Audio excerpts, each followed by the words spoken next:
Welcome back to the Path to Pro series on the Basketball Fix podcast stream.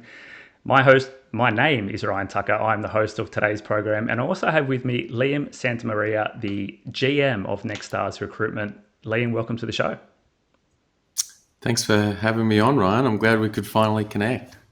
It has taken us a few weeks to get here, but I understand your hectic schedule. You living in this kind of hybrid work environment with your media commitments and also the Next Stars program. That's kind of like where I want to start the show, is speaking about you and the roles you have within the NBL. How, first and foremost, do you balance those two roles in your daily life? Yeah, it is a bit of a balancing act, for sure, because there are a couple of hats to be worn across those roles. Throw family man in there as well at some point. With I've got an 8-year-old and 11-year-old, so there's a lot going on within our family environment as well. But yeah, to be honest, it's a 7-day working week, is the reality. Yeah, when we're in season.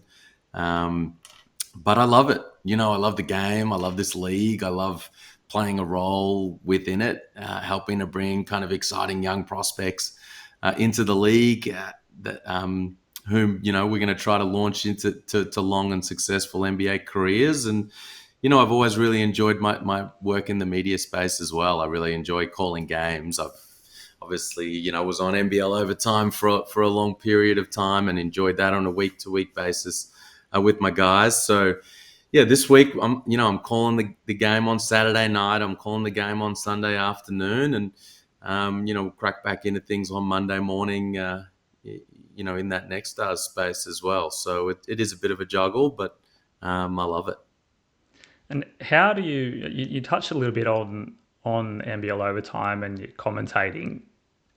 Did you have to make some kind of specific sacrifices taking on the role as the GM of Next Stars, and especially with your family as well? I can understand the sacrifices of being away from home, and as you alluded to, the 7-day work week. How do you navigate that, and what are some specific sacrifices that you can kind of say to us and say, oh, this is what I had to give up to take this step? Well, to be honest, I mean, I don't feel sorry for myself at all in this space. I'm working in basketball. It's a very kind of fun way to go about it. So, does it involve putting in a lot of hours and has it over a period of time? Sure, but no one's going to feel sorry for me, and I'm not going to feel sorry for myself in that space. There's a bit of travel involved. But again, there's some elements of that's exciting. I've been able to see and visit places and have some experiences in these types of roles that, I otherwise wouldn't have been able to have. So from a life experience perspective, I'm very fortunate in that regard. So, I'm very lucky to have a wife who loves basketball and loves me and is very, very supportive because, she does take on a bit of a heavy role with the kids for periods of time during the year while I'm away. But look, that's not completely, unlike other family units and work situations that people juggle left and right with working long hours. So, again, both elements of the role that I play, I really enjoy, and whatever hard work or time is involved in doing them to a high level, I'm going to put my best foot forward. Do the kids still think it's cool seeing Dad on TV, or are they a bit over it now? No, they want to watch other things. I got to be totally honest. Yeah, my daughter gets a bit annoyed that basketball's on the TV all the time. So she wants to make sure that Disney Plus gets a good run on there as well. Yeah, I've tried showing our kids the YouTubes with Dad on there. It's like, can't we just watch Bluey or something else? Like, I've already seen your face, Dad. Oh, I don't want to see anymore. Bluey's the best. Yeah. I think they've got a good point with Bluey. Yeah. When you took the leap into this Next Stars, if I have my timings right, was it the 21-22 season or 22-23 season? It was during the 22-23 season, so it was early in that space. Yeah. The group that was in place last year, the 23-24 season, was my first cohort of Next Stars that I Right. was involved in recruiting. So, yeah, it was the season when we only actually had one active Next Star in place in Rayan Mm. Repair because the only other Next Star in the league at the time was Ariel Hukporti, who was sitting the year out with Right. an Achilles injury. So, with a smaller amount of actual active guys, it actually was fortunate for me in that space because it gave a real it made it easy to focus on recruiting the upcoming class. And yeah, it was Jeremy Lowliger, the commissioner of the Mm. NBL, who kind of brought me in to be involved. And he's been a great mentor for me. I've learned so much from him over the period Mm. of time that we worked together, and I'll be forever grateful to him for giving me that opportunity. And I have heard you kind of mention on other podcasts and in the media about your transition from the media side to the Next Stars program, and that it was something that you had kind of had your eye on and were interested in. Even with that, did you find the transition difficult? And as you kind of said there, with only just a couple of guys, there was that I guess the margin of error was a lot bigger. You could kind of take out the corners a bit more. But did you find the transition hard to take on that new role? Um, Not as hard as perhaps I thought it might have been, Mm-hmm. or you could imagine perhaps it could have been. And again, I credit the support of Jeremy and his wisdom and guidance for making it such a smooth transition for me. He was so generous with his kind of institutional knowledge Right. in sort of teaching me the ropes of how the ins and the outs of the program and how to best make it work and operate it from within. And we worked hand in hand for a long period of time there. Well, it felt like a long period. It probably wasn't in the grand scheme of things, but um, and I learned so much from working with him in that way. And I guess the other thing that probably helped in my transition was that it was within the same league and the same country that I'd already been operating in a media space. So for a long period of time, I'd been writing, podcasting, broadcasting within the NBL space, and so had developed some pretty good relationships Yeah. Yeah. across the league and the NBL kind of ecosystem across players, but also across coaches, GMs, CEOs, owners, people that I was going to end up working pretty closely within the Next Stars program. So I was aided by those pre-existing relationships in making that transition for sure. And when you talk about relationships with other people, and you mentioned La Liga as one of your kind of biggest, I guess, mentors in the beginning there. What other kind of names or people can you say that helped you along in that period, and maybe even today are still there as a maybe a mentor or a coach or somebody that you can kind of relate to and bounce ideas off in the work you're doing today? Yeah, that's a good question. So, I've had some particularly kind of close relationships around the league that have sort of helped in that regard. Now, instead of working closely with Jeremy on the day to day, now that role is played by Vince Crivelli, the NBL's chief operating officer and the head of Mm-hmm. basketball. So he and I we go back a very long way in basketball circles in here in Melbourne. So that's a pre-existing relationship that kind of has helped in the journey. I think of a guy like, for instance, Danny Mills. When I was working in the media space and he was a scout for the Philadelphia Mm. 76ers or their head of scouting, we got to know each other pretty well over the course of that period of time. So then transitioning to working together with him being the GM of basketball for the Wildcats and me in this Next Star space. That pre-existing relationship was very helpful. We were able to very quickly kind of pick up conversations about his team, his roster, how we could potentially work together. And as you know, that partnership ended up helping to support the journey of Alex Sarr, who was Mm-hmm. a tremendously successful next star and the second pick of the NBA draft. So relationships like that. I go about, I'm very, very close with a guy like Tommy Greer at the Southeast Melbourne Phoenix. But Yeah. others, like Dean Vickerman.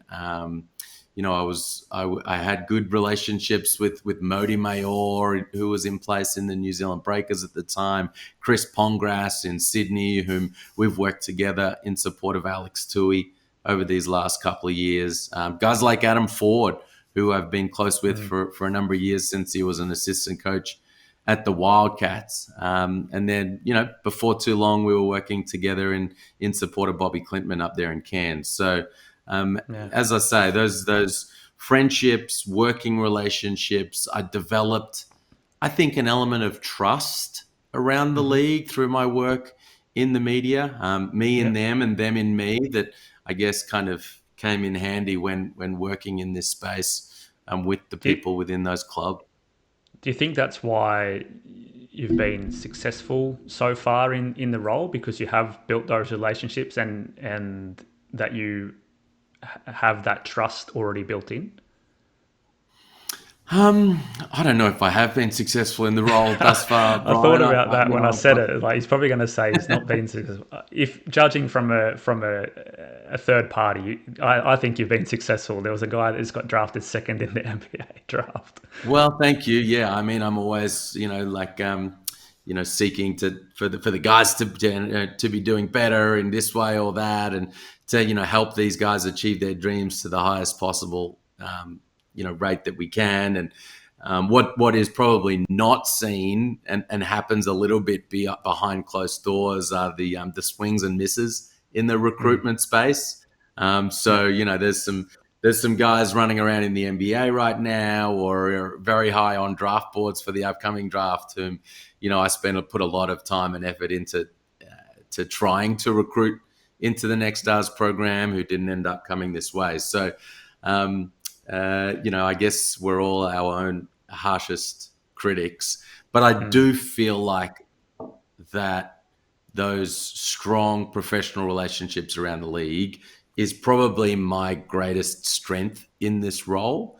And that's just a constantly evolving thing as well, because there's people now in charge of teams, GMs. Matt Weston wasn't the GM of basketball in Adelaide when I came into this role. And Petteri yeah. Koponen wasn't the head coach of the New Zealand Breakers. So different people come in, and those relationships start to get built all over again. But I do feel like the I think that there's an element of respect around the league for the work that I've done in the media space over a period of time, and an understanding that given my experience as a former player in the league, I look at things more that in ways that are more than just um, dollars and cents. I understand the basketball side of things as well, and the need to balance out a roster and have the right pieces in place, and the pressures that exist on coaches and GMs and owners within clubland as well. So I do feel like those elements of experience and understanding definitely do tool me in this role. You touched briefly there on, I guess, the importance of the Next Star program to the NBL. I'd like to expand on that a little bit more. And a critic could maybe say that the teams could effectively do this by themselves, go out and recruit a top draft pick, or maybe not a top draft pick, but a draft pick, and nurture that player on their own merit. What does the Next Stars program as a concept do for the NBL? Well, I think one of the things that the program does, and one of the things that I think is really positive about it, as somebody who loves the NBL, having grown up watching it, I fell in love with the game watching Andrew Gaze and the Mm, Melbourne Tigers on court one at Albert Park, peering, from behind the blue curtain to watch them play the Canberra Cannons, or Leroy Loggins, the Brisbane Bullets are in town. I fell in love watching the NBL. I dreamed of playing in it. It's one of my proudest achievements that I was able to pull on a jersey at that level. And now, having the opportunity to contribute to the league, I hold really dear to my heart. And one of the things I love about the program is it has helped the NBL become globally relevant. Right. As much as we as Australians really love the league, and maybe there are some people around the world who love to tune in because they appreciate the style of play, the level of talent, and the like. The reality is, the NBL has become relevant around the globe because it has been producing NBA players, and Sure. specifically top NBA draft picks. So Mm. guys like LaMelo Ball becoming the second pick in the draft, like the third pick in the draft. Sorry, Alex RJ. Sarr was the second. Uh, RJ being a first round pick, guys mm, like Usman Jiang, a lottery pick, Josh Giddey, the sixth pick in the draft. mm, It's the fact that it's as a result of those guys, and of course others who have gone the undrafted route through the NBL, like Torrey Craig and Jock Landale, and a bit, Jay Sean Tate, these types of guys.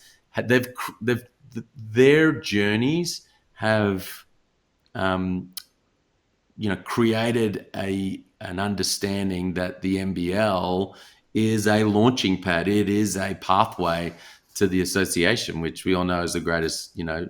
the league in the world, and where people can make generational wealth. And it's the bright lights there in the States. So that's what I love about the program, is that it people all over the world know about the NBL, hold it in high esteem, and have gotten to know all the other really great things about it through the portal that the Next Stars program has proven to be.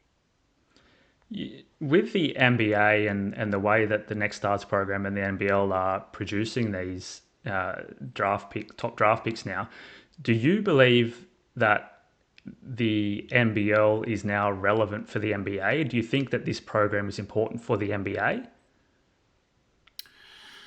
Well, I think the NBA teams, they're going to find talent where, no matter where it is around the world, right? Like, so, um, whether it's Joel Embiid coming out of Africa and then coming through the collegiate system, whether it's a guy like Kristaps Porzingis, playing at a lower level in Europe, whether it's Giannis Antetokounmpo, a multi-time NBA MVP, drafted out of a second division league in Greece. Like, they're going to find talent. But one thing that they do appreciate is the level of player development that occurs Yeah. for young prospects within our environment. So, So producing it's almost they like understand. a ready made player or readiness that I guess the college system and the EuroLeague haven't been able to produce up until quite recently. If would you agree with Yeah, that? I mean,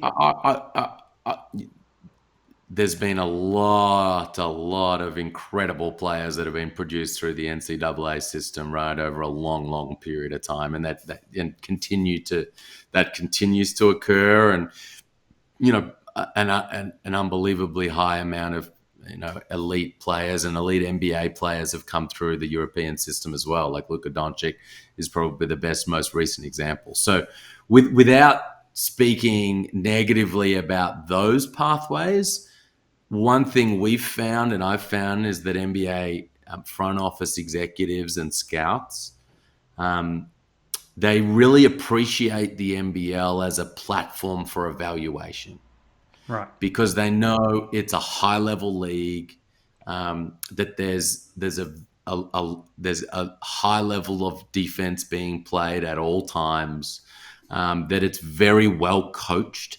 So Mm. players are going to they're going to need to play and develop a good level of basketball IQ to be successful in this league. And they know what the day to day looks like for prospects as they develop their games, their bodies, their understanding of the game, while they're in this system. So, that's one thing that I will say. We can guarantee guys are gonna get better as they make Yeah. their way through this program, and they're going to develop their understanding of how to be a professional, what that takes.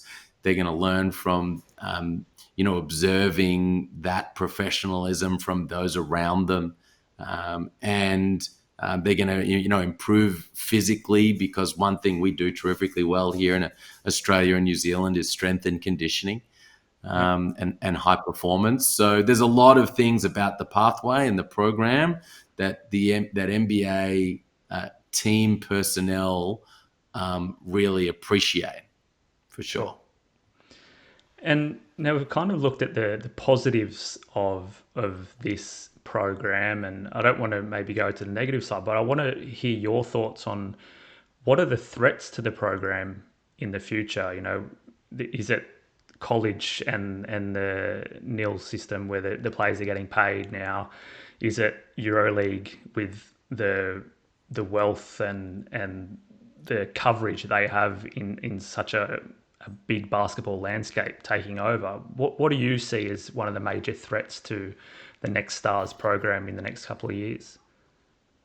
Yeah, well, it's a really good question, because it's an innovative program. It's very unique in the fact that we as a league, and under, this was done by Jeremy and Larry a number of years ago. Like, in the implementation of the system, actually embedded into the rules of the competition a structure in which to support these young elite prospects to Mm, utilize the NBL to make their way through to the NBA. So it's within the rules that if you have a next star, it's an extra roster spot. It's within yeah. the rules that their salary is going to sit outside the cap, and that the league is going to carry the heavy load of the finances of all of that. So that's very unique. I mean, that's something that Mm, people around the world have looked at and said, "Oh boy, that's not easy to do." For one mm, thing, the fact that we're a privately owned competition, yes, it had to involve a negotiation process with the Players Association and the collective bargaining agreement, but the NBL is able to move pretty rapidly in those types of ways. And so, as a result of how innovative it was and is, there have already been some responses and pivots from other pathways and places around the world that have some have come and gone. To be brutally honest, so G League Ignite was a great example of that. mm, In yeah. response to LaMelo Ball and RJ Hampton coming out here, and the NBA saying, "Well, hold on, just a tick. Let's set up something, alternative here. If guys don't want to be one and done in the NCAA, let's set up an opportunity for them to stay home and take the pro route instead of going to Australia." So that was a threat at the time, and certainly provided a high level of competition as that pro alternative. And then we've seen some pivots. Obviously, the introduction of NIL in the college landscape, and the fact that the ability to make money out of your name, image, and likeness has meant that the pro pathway, the financial element of that, is not the primary consideration. Now Mm, you can make that kind of money in the college system now, so that's changed the conversation there.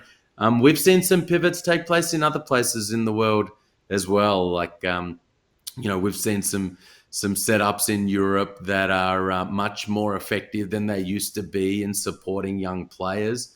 And as a result, some players who may potentially have otherwise come through the Next Stars program have been able to maybe stay at home or stay in Europe and utilize a program that's playing young players over there. So I think the fact that the program put on the map that there are alternative ways to support young players within professional leagues to develop their game and build their draft stock.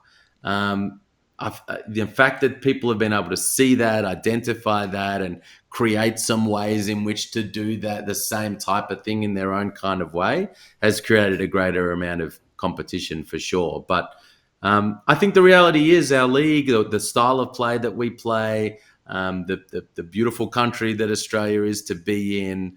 There's a lot of different elements of the league that have resulted in runs on the board, Yeah. and continue to make it attractive to young players who are, looking to, enhance their development in their pre-draft years and put themselves in a great position before nominating for the NBA draft.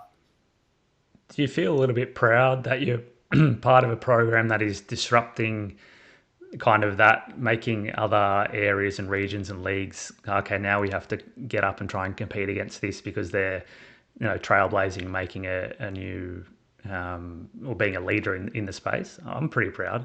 You're part of it. Yeah, it's cool. I certainly don't take credit for that at all.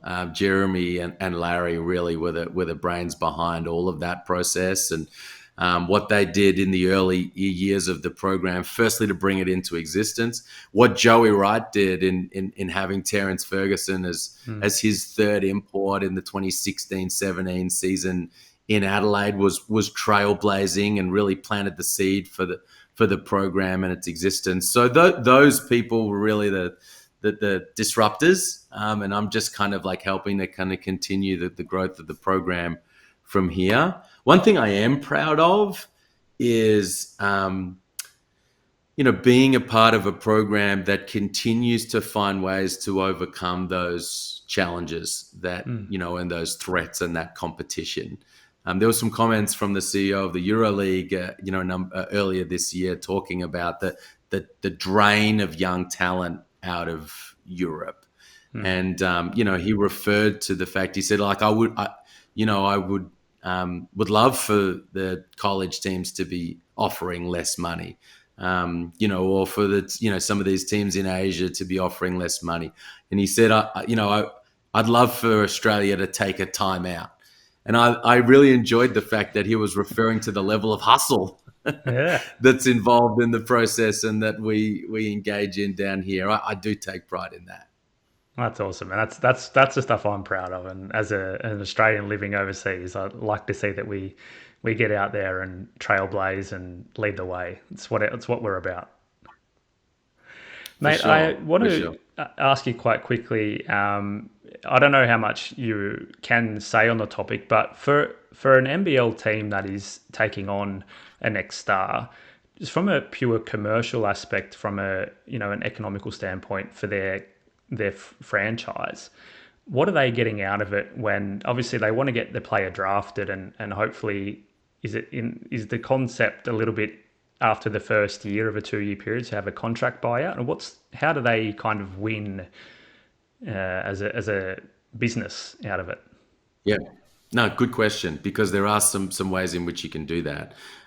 Firstly, there's one of the things that teams seek to utilize the program for is enhancing their reputation as a destination for player development. So there's a lot of attention on the fact that these young players are here to get better, to maximize their growth, their draft stock, and launch their way to the NBA. And if you can be an organization that can assist players to achieve their dreams, especially if their dreams are as sky high as becoming an NBA first round draft pick, heck, a top 10 or even a top 3 pick in Alex Sarr or LaMelo Ball's case, then I think that helps you in recruiting for sure. You can develop a reputation for helping players to achieve their dreams. There are some other sort of commercial benefits as well. If your guy is box office, right? Like if I Right. think it certainly helped the Perth Wildcats having Alex Sarr in their organization for a period of time. It resulted in them and their sponsors being on the billboard in Times Square at the end of the day. I mean, that's exposure that money can't buy for the sponsor that was sitting on the front of that jersey. But the pure commercial elements of the Next Stars deals can also be beneficial to the clubs. When we sign Next Stars in partnership with our NBL clubs, we sign them on multi-year deals. And when they're drafted and given fully guaranteed deals by NBA teams, so they're guys that are first round picks or potentially second round picks like Bobby Klintman or Rayan Rupert, given multi-year fully guaranteed deals out of the draft. Those teams buy them out of their contract. And so without going into the specifics of what those numbers are, the reality is there is potential commercial benefit for the league and for the club in Mm-hmm. that process. So there is some upside there available for teams if they can help support players to be that uber elite type of prospect that NBA teams want to draft, contract, and buy out of their deal. Right. Mate, I got 100 questions I'd love to ask you. We might have to get you on a little bit further on in the season, but I want to just round up with kind of a look forward. And what do you think this program will look like in 5 years' time? Mm. Well, that's a really good question. I think for the first point, I think there's some benefit in maintaining the status quo. Mm-hmm. I mean, you always want to be looking to expand and grow, and you want to look at different ways that you can continue to innovate for sure. But it's already a very unique, innovative program in the way that it currently runs.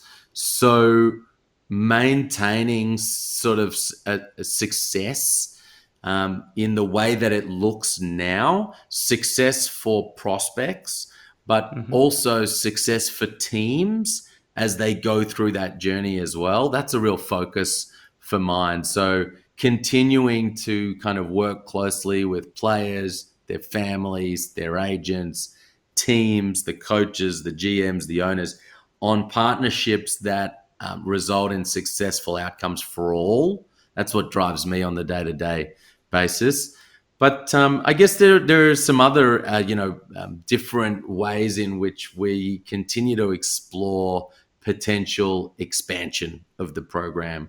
Mm-hmm. There's been reporting that was accurate from Olgun Ulick on ESP, from ESPN about conversations we've had internally about what could it potentially look like for teams to be able to have two next Mm-hmm. stars spots that they can utilize, whereby at least one would have to be used on a local, an Australian or New Zealand prospect, like a Yep. Rocco Zakarsky or an Alex Tui or a Josh Giddey or these types of guys. Mm-hmm. Um, how would that help? What that would create some extra flexibility for us in terms of just the levers that we can pull within the program and the ways in which teams can use it. And there's also a constant process of exploring, well, is there potential benefit at some stage in introducing an expansion team that would have a greater capacity than other teams to have next stars on their roster? Right. So there's some different reasons why that would be potentially beneficial Mm-hmm. to us, to the program, to those prospects. And then the conversation is, well, would it be similarly beneficial to the league as a whole? So, what will it look like in 5 years? I would say, at a minimum, I would hope that it looks very similar to what it does now, Yep. and that it's a pillar of the competition and one of the reasons why it's kind of relevant and held in high regard across the world.